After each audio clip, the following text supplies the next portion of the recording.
Whispers in the jungle. The jungle was alive. Not just with the rustling of leaves or the distant cries of unseen creatures, but with something else, something unnatural.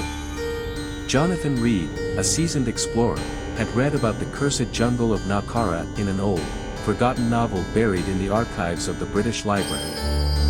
It spoke of a village swallowed by the jungle centuries ago, where the trees whispered, and the dead walked beneath the canopy. Most dismissed it as fiction. Jonathan did not.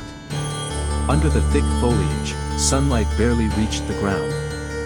The deeper he ventured, the heavier the air became, thick with decay and something foul, something ancient.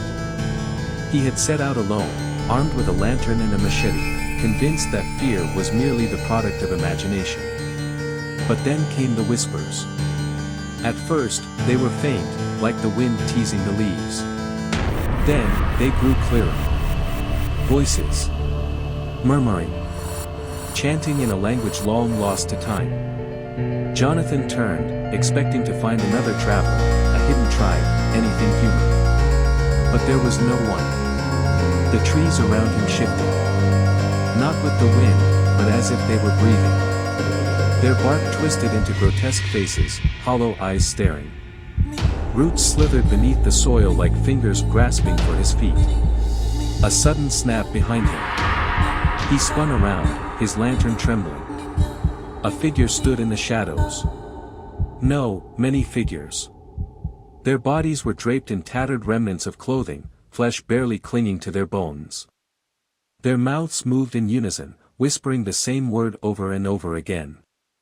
Stay. Jonathan stumbled back, his breath ragged. His mind screamed at him to run, but the ground beneath him shifted like quicksand. From the corner of his eye, he saw them move, slowly, methodically, closing in. His heart pounded as he raised his machete. But as the blade cut through the nearest figure, it passed through nothing but air. The jungle had swallowed the village.